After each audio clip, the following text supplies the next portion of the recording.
June 4th, 1943. Railroad Street, Mexia, Texas. The pencil trembled slightly in Sergeant Uniffizier Burkhart's hand. In his hidden diary, he wrote words that would have been a death sentence back home, words that would have earned him a one-way trip to a concentration camp if discovered by his own officers. "The Americans must be lying to us," he wrote. No nation could possess such abundance while fighting a war on two fronts. Through the pristine glass of the train window, he had just witnessed a sight that systematically dismantled 3 years of relentless Nazi propaganda. It wasn't a weapon, not a tank or a bomber. It was light. Electric lights, blazing from every farmhouse, every lonely street corner, every shop window. An endless, unapologetic constellation of electricity stretching across the vast Texas plains at 10 o'clock at night. In Germany, strict blackout regulations had plunged the entire Reich into a fearful, suffocating darkness since 1940. Even before the war, rural electrification was a distant dream, reaching barely 20% of German farms. Yet here, in what Joseph Goebbels had painted as a decadent, collapsing America, a nation torn by racial strife and crippled by the Great Depression, how do you defeat an enemy who has been indoctrinated from childhood to believe in their own racial superiority and your inherent weakness? How do you break a soldier who has sworn a blood oath to a Führer he believes is divine? You don't just use bullets, you don't just use bombs. You use a weapon far more potent, far more insidious, undeniable, overwhelming truth. Stepping down from the passenger train were 1,850 men, veterans of Erwin Rommel's legendary Afrika Korps. They didn't descend from stinking, overcrowded cattle cars, not from the crude freight wagons known as 40 and 8s for 40 men or 8 horses that had ferried them across Europe. They stepped out of cushioned Pullman coaches, cars equipped with dining services, sleeping berths, and even air conditioning. The entire population of Mexia, a town of barely 6,000 souls, had turned out to witness their arrival, their faces a mixture of curiosity, fear, and patriotic pride. What none of them knew, not the German prisoners, not the Texas townspeople, was that this moment was the opening salvo in one of the most profound psychological campaigns in modern history. This was the beginning of a systematic demolition of Nazi ideology, executed not through lectures or pamphlets, but through the sheer, brute force display of American industrial capacity and a strange, disarming humanity. Among the men stepping onto the platform was Hauptmann Friedrich Radke, a holder of the Iron Cross First Class, a veteran of the Blitzkrieg through France and the blood-soaked sands of North Africa. His personal diary, discovered decades later gathering dust in the National Archives, would provide the most detailed, intimate account of this psychological unraveling. He was not a weak man. He was a hardened soldier who had earned the grudging respect of his British adversaries. He believed in Germany, in its cause, and in its ultimate victory. But as he stood on Texas soil, breathing in the humid night air, the first cracks in that belief were already beginning to form. From the other side of the tracks, the people of Mexia saw something entirely different from the monsters depicted in the newsreels. They had come expecting to see the arrogant, blonde, blue-eyed supermen of Nazi mythology. Instead, they saw exhausted boys and weary young men, their once proud uniforms faded and worn. They saw confusion in their eyes as they marveled at the train, a train fancier than any most of the townspeople had ever ridden in themselves. These weren't conquerors. They were captives, stripped of their weapons, but now facing a new kind of assault. An assault of comfort, abundance, and baffling kindness. This story is not merely about prisoners of war. It is about the deconstruction of a worldview. It is the story of how a nation, in the midst of fighting a total war, waged a second, silent war against the minds of its enemies. A war fought not with tanks, but with white bread and hot showers, not with artillery, but with automated factories and fully stocked grocery stores. The mathematics of Allied victory were being written not just in battle plans, but in production statistics that would soon shatter every assumption these soldiers carried about their enemies, their homeland, and the very meaning of their cause. And it would reveal a fascinating paradox. The story of a nation that could project such infinite plenty to its captured enemies, while simultaneously asking for deep sacrifice and rationing from its own citizens on the home front. Was this generosity a spontaneous act of American character, a simple adherence to the Geneva Convention? Or was it something far more calculated? A deliberate, strategic decision to use prosperity as a psychological weapon, a tool to systematically dismantle Nazism from the inside out and plant the seeds of democracy for a post-war Germany. The journey from defeat to revelation had begun weeks earlier, in the dust and chaos of Tunisia.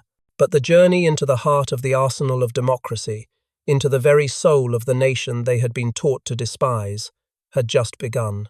And for Hauptmann Radke and his 1,849 comrades, every mile marker on that railway track would be another nail in the coffin of the Third Reich. The 3-day train journey from Norfolk, Virginia, to the heart of Texas was designed to be more than mere transportation. It was a rolling theatre of psychological warfare, an indoctrination on steel wheels.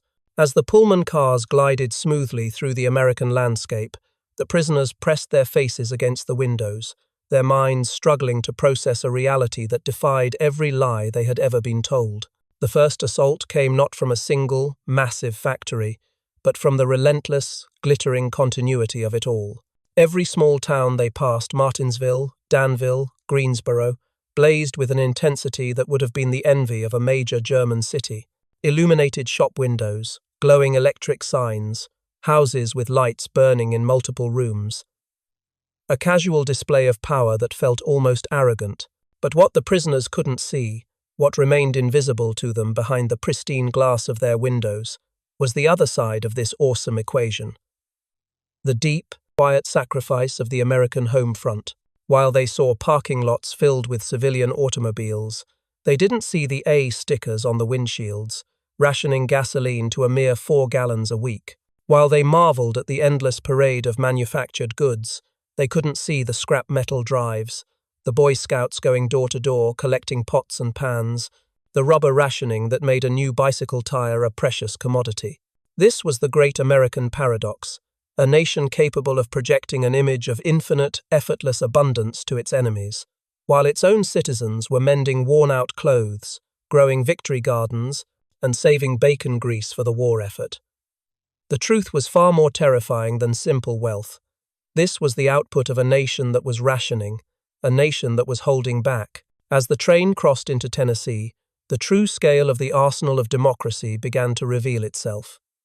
Through the windows, they saw the Alcoa aluminum plant, stretching for 3 miles along the river. It wasn't just a factory.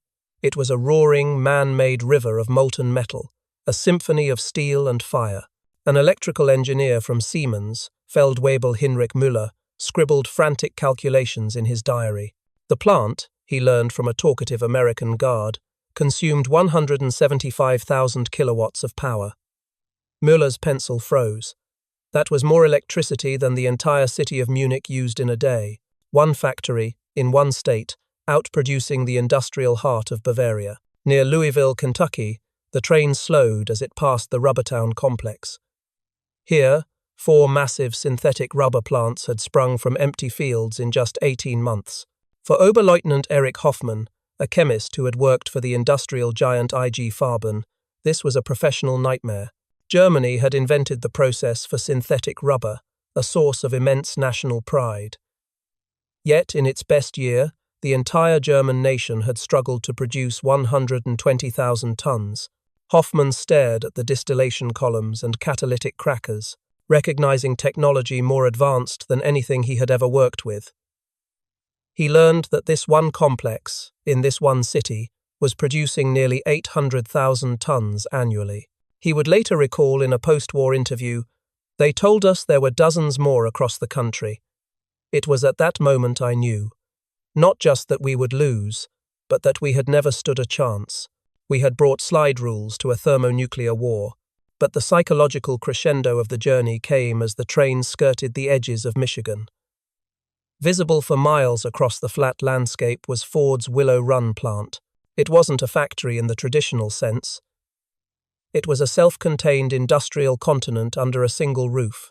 At its peak, this one facility, built in just 9 months, rolled a B-24 Liberator bomber off its mile-long assembly line every 63 minutes.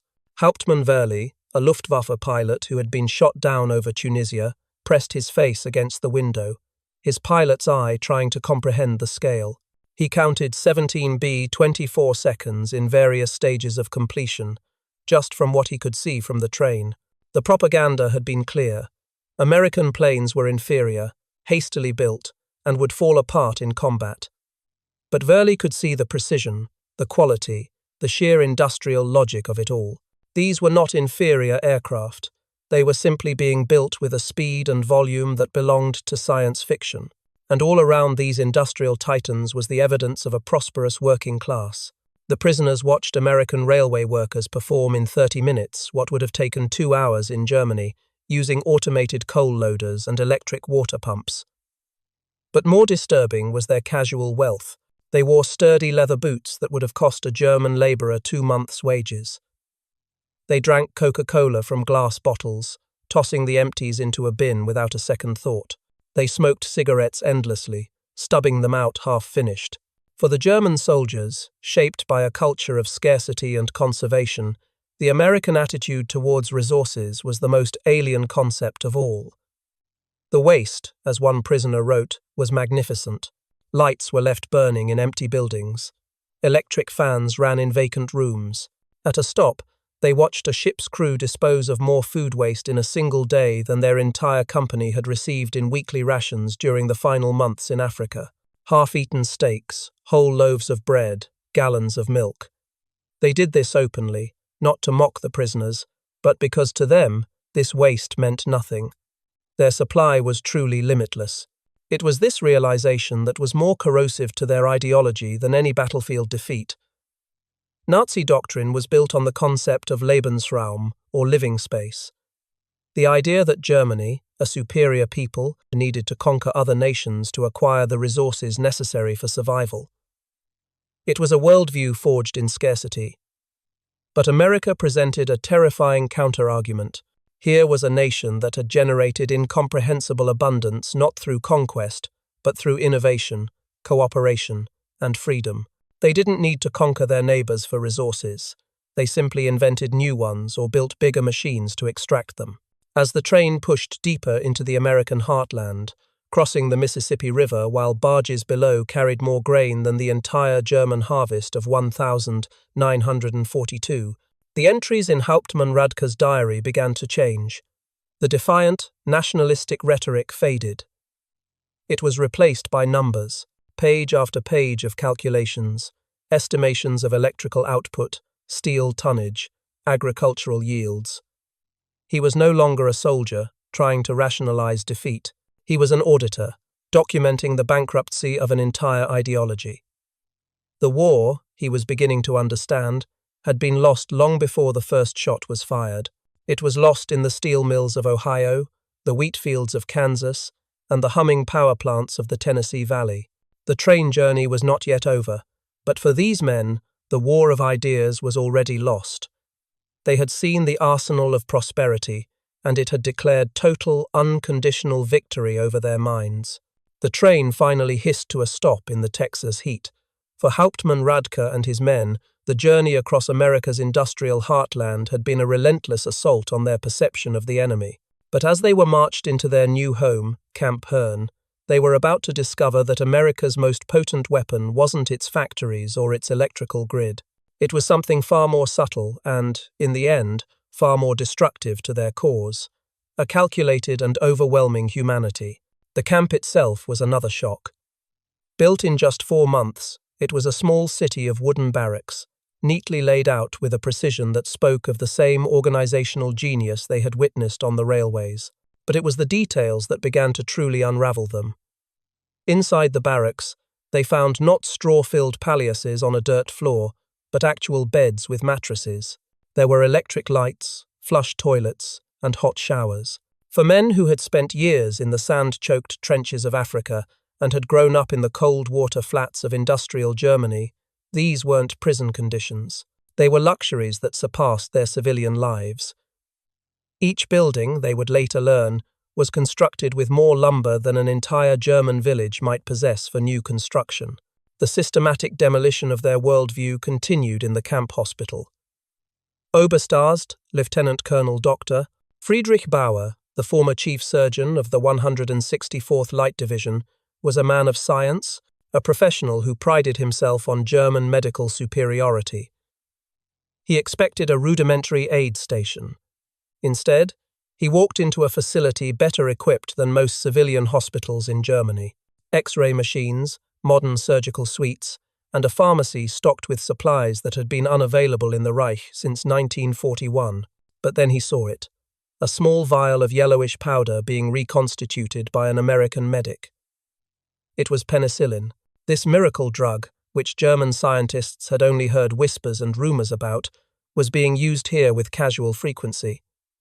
Doctor, Bauer watched in stunned disbelief as an American doctor administered it to a German private for a minor leg infection. Men under his command had died from such infections. German soldiers, heroes of the Reich, were perishing for want of basic sulfur drugs, and here, the Americans were dispensing their most advanced, life-saving medicine to their enemies without a moment's hesitation. It was an act that defied all logic of total war. It wasn't just medicine. It was a statement that American power was so absolute they could afford to save the lives of the very men who had been trying to kill their sons just weeks before. This assault on their senses continued in the mess hall. Prisoners assigned to kitchen duty, like Feldwebel Otto Krebs, a former hotel chef from Munich, found themselves in a culinary paradise.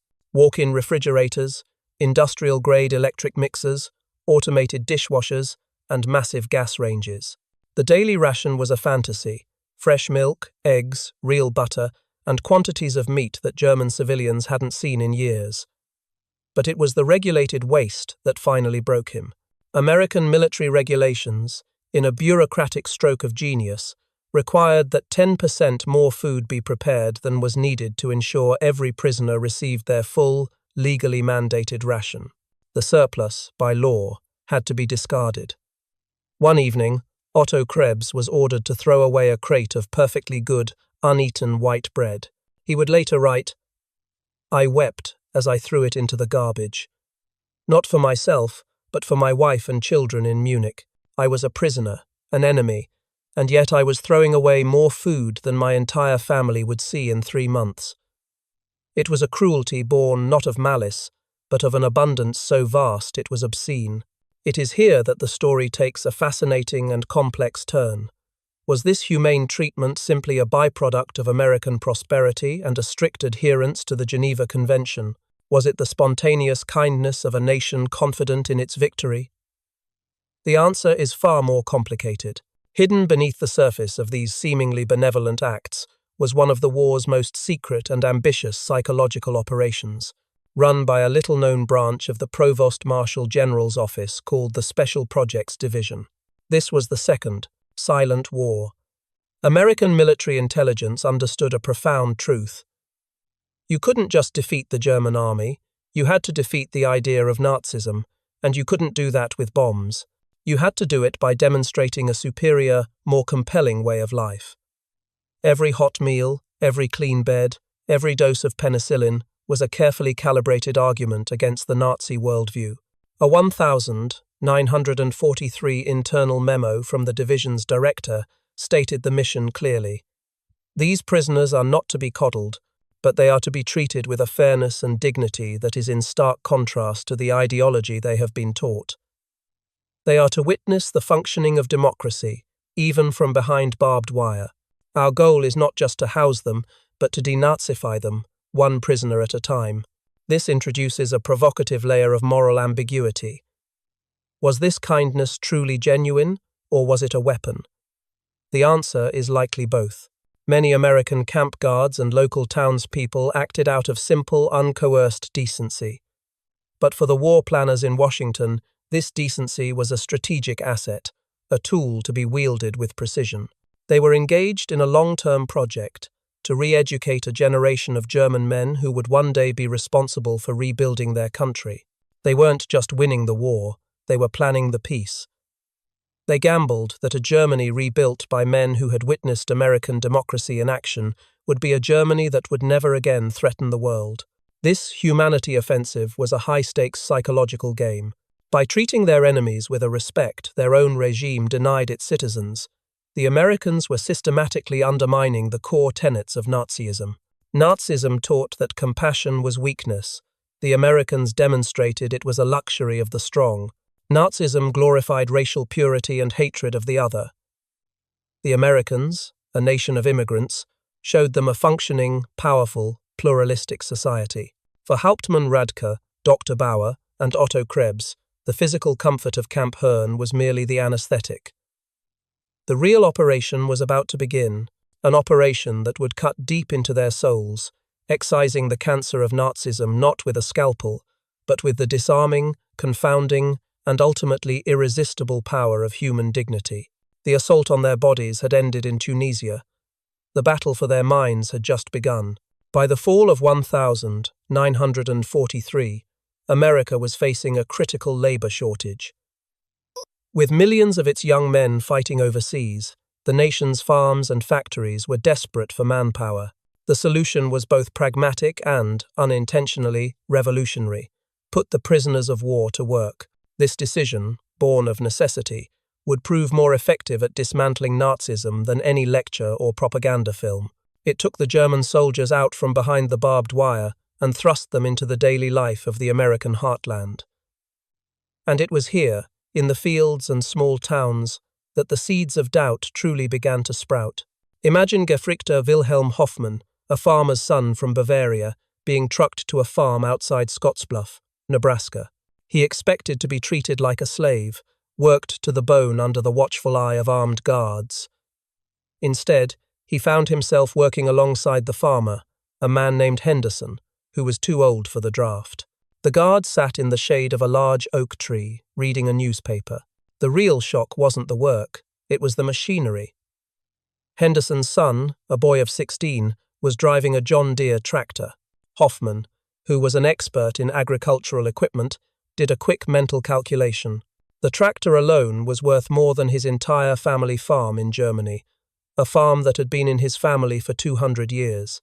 When he mentioned this to the boy during a water break, the teenager just laughed. "This old thing," he said. "Dad's waiting on the new Model M, says this one burns too much oil." At midday, Henderson's wife brought out lunch. Not watery soup and black bread, but thick sandwiches filled with roast beef, potato salad, and tall glasses of iced tea. They sat together under the oak tree, the old farmer, the teenage son, the German prisoner, and the American guard, and ate. For Hoffmann, this simple, shared meal was more surreal than any battle. The casualness of it all, the easy generosity, the unspoken reality that this American farmer's son possessed more mechanical power and ate better on a random Tuesday than a decorated German officer did in a command bunker. This direct, personal exposure to American life became a recurring theme. But the ideological assault wasn't just happening in the fields. It was happening in the dark of the camp movie theaters. The Special Projects Division knew that direct propaganda would be dismissed. So they showed the prisoners regular Hollywood films, and in one of the most brilliant strokes of psychological warfare, they showed them John Ford's The Grapes of Wrath. The Nazi officers among the prisoners were ecstatic. Finally, they thought, the Americans would show their true colors. A film about the misery of the Great Depression, about poverty, starvation, and the collapse of the American dream. It was perfect Nazi propaganda, produced by the Americans themselves. But as the film unfolded, a horrified silence fell over the German audience. They saw the poverty, yes, but they also saw citizens openly criticizing their government. They saw a system that, for all its flaws, allowed for dissent, for protest, for its own failures to be put on display for the entire world to see. Lieutenant Josef Kramer wrote in a letter home, a letter that was dutifully read and analyzed by intelligence officers. They hide nothing. They show their problems, their failures, their conflicts. In Germany, the man who made this film would be shot. His family would be sent to a camp. Here, he is celebrated. It is considered patriotic to expose the nation's flaws in order to fix them. I am beginning to believe that this honesty does not make them weaker, but stronger. The film backfired on the Nazi hardliners. It didn't prove America was weak. It proved America was free, in a way they couldn't possibly comprehend. It demonstrated a national confidence so absolute that it was not afraid of self-criticism. This hunger for a different perspective, for a truth not dictated by the state, drove the prisoners to the camp libraries. They discovered a universe of ideas they never knew existed, and most importantly, they discovered the American newspaper. In each camp, multiple newspapers were made available, the New York Times next to the Chicago Tribune, next to a local Texas daily. A German officer, raised on the singular, monolithic voice of the Völkischer Beobachter, could now read 3 different headlines about the same event, 3 different editorials arguing opposing viewpoints, and letters to the editor from ordinary citizens, calling the president an idiot. This was not re-education. It was a controlled explosion of information. The prisoners devoured it. They formed debate clubs. They argued about economics, politics, and philosophy. Hauptmann Dr. Wilhelm von Braun, a physicist conscripted from the Kaiser Wilhelm Institute, attended lectures on atomic physics at Camp Shelby, taught by American professors, some of whom were Jewish refugees from Germany. He later wrote, "They spoke of science as a universal truth, belonging to all humanity. They taught us, their enemies, without hatred. This generosity of spirit was more powerful than any weapon, because it revealed that our entire ideology, based on division and hatred, was built upon a lie. The seeds of democracy were being planted, not in classrooms with rigid lesson plans, but in the fertile soil of lived experience. On a Nebraska farm, a German soldier learned that prosperity was not a zero-sum game of conquest. In a dark movie theater, a lieutenant learned that true strength lies in a nation's ability to face its own faults. And in a quiet library, a physicist learned that knowledge, when shared freely, could be a force for liberation. For these men, the barbed wire of the prison camp was paradoxically becoming a window to a world of intellectual freedom they had never known. The foundations of their worldview were not just cracking, they were being systematically replaced. By the end of 1943, the prisoners' worldview had been chipped away by 1,000 cuts, every electric light, every slice of white bread, every John Deere tractor. But for a belief system as deeply ingrained as National Socialism, death doesn't come from 1,000 cuts. It requires a series of deliberate, decisive blows. For the German prisoners of war in America, those knockout blows were about to be delivered. The first came not on a battlefield, but in the quiet chill of Christmas Eve, 1943. Nazi ideology was built on a foundation of cultivated hatred. The enemy was subhuman, a mongrel race, deserving only of contempt and destruction. The prisoners, therefore, expected nothing from their captors, but the bare minimum required by international law. What they received instead was an act of humanity so profound it bordered on the absurd. Across the country, a massive, coordinated effort by American churches and civic groups resulted in the delivery of over 500,000 Christmas packages to German POWs. Inside were cigarettes, chocolates, toiletries, and games. At Camp Hearn in Texas, the local Methodist church choir arrived outside the barbed wire and began to sing Christmas carols, not in English, but in flawless German. Women from the town sent in homemade cookies and cakes. The local Boy Scout troop delivered handmade Christmas cards. For Oberleutnant Walter Müller, whose own brother had been killed in the Allied bombing of Hamburg just months earlier, this was an act of psychological demolition. He wrote in his diary, "They know we are their enemies.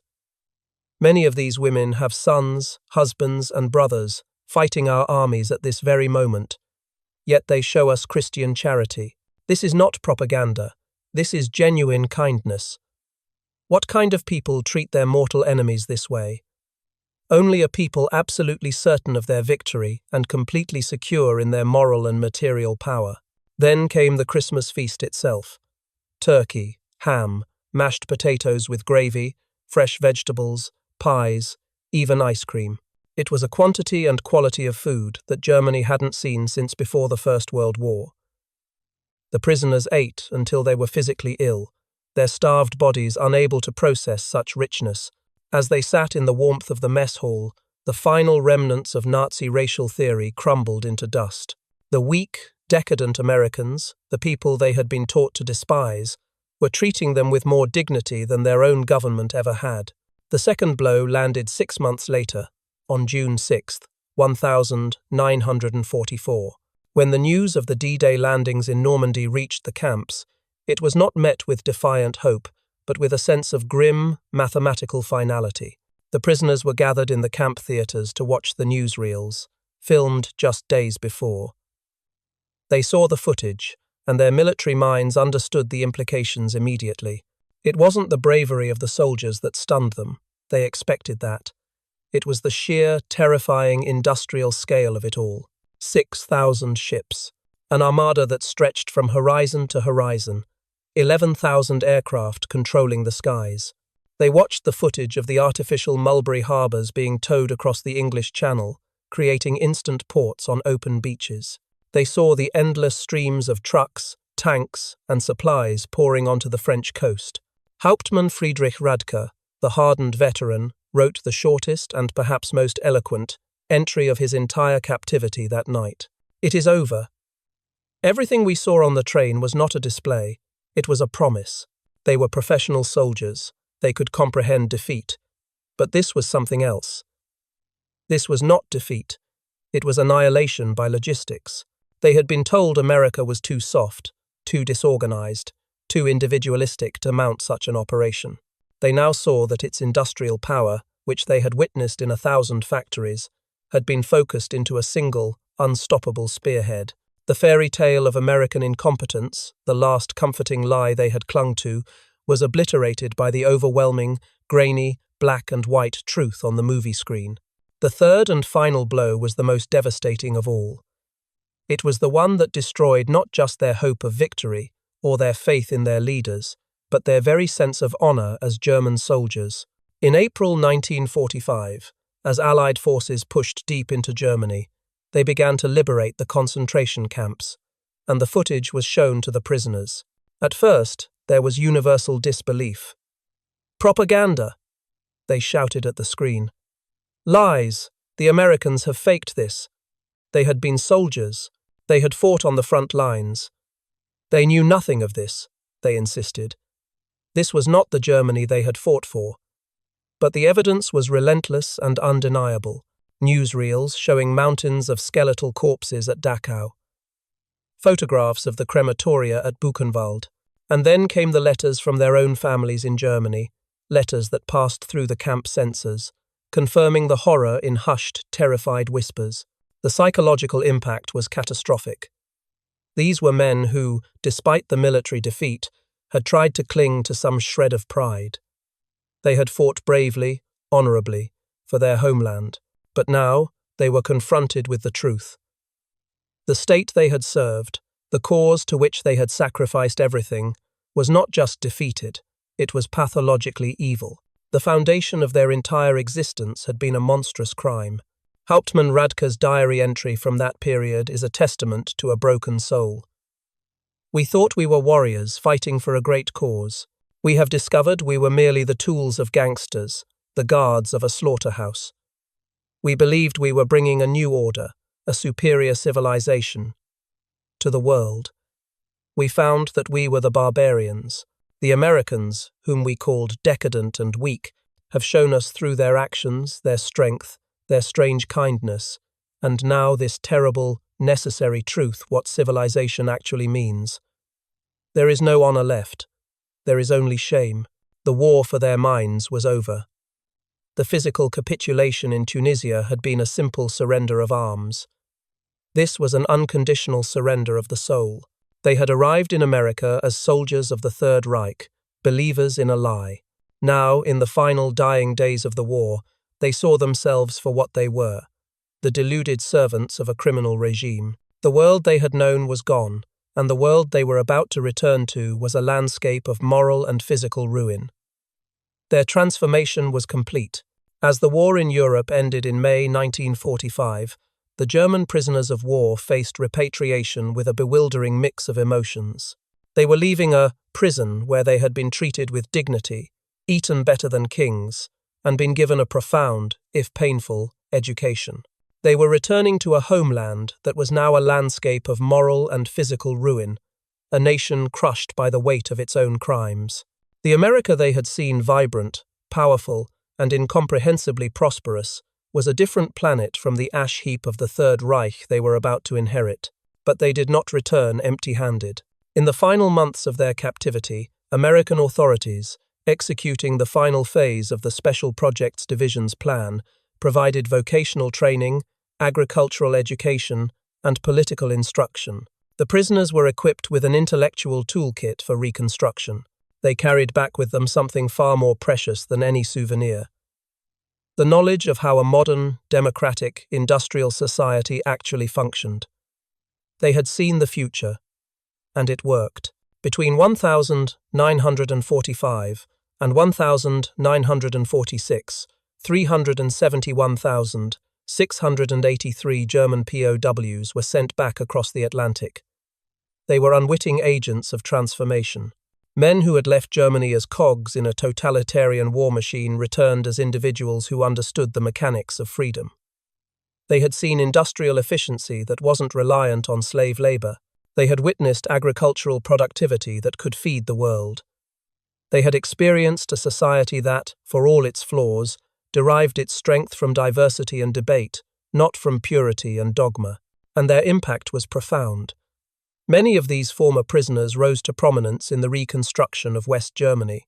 Hans Kroll, once a prisoner at Camp Shelby, became West Germany's ambassador to the Soviet Union and a key architect of its foreign policy. Walter Hallstein, who had organized classes on democracy at Camp Como, Mississippi, became the first president of the European Commission, the executive body of the European Union. These men, and thousands like them in business, agriculture, and academia, became the missionaries for a new Germany. They didn't just rebuild the factories. They rebuilt the philosophy behind them. The West German Wirtschaftswunder, the economic miracle of the 1950 seconds, was built in part on foundations of knowledge laid in the prison camps of America. As former ambassador Hans Kroll would later write in his memoirs, "We learned that prosperity came from freedom, not conquest. We saw that democracy created wealth, that diversity brought strength, and that treating workers with dignity increased production." These were the lessons that shaped the new Germany. The story of the German POWs in America is ultimately a story of redemption through revelation. It is one of history's most successful and most secret re-education programs. It succeeded not through coercion or traditional propaganda, but through the overwhelming, undeniable evidence of reality. Every full meal, every hot shower, every working automobile was an argument against Nazism. The prisoners weren't just stunned by America's industrial might, they were converted by it. Their imprisonment became a liberation from the ideological chains that had led them and their nation to ruin. But what does this forgotten chapter of World War II teach us, here and now? It reveals that the most powerful weapon in any nation's arsenal may not be its bombs, its tanks, or its aircraft carriers. Perhaps its greatest weapon is its example, the simple, overwhelming evidence of a free, prosperous, and humane society's capacity to create, to innovate, and to treat even its enemies with a dignity that stems from unshakable confidence. Now, imagine for a moment. Imagine if a prisoner of war from a current global conflict was brought to America today. What would they see? What would shock them? What would inspire them? What would be the modern-day equivalent of the endless electric lights across the Texas plains, or the B-24 bomber rolling off the line every hour?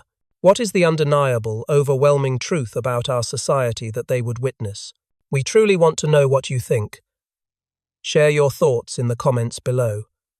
What part of this incredible story resonated with you the most?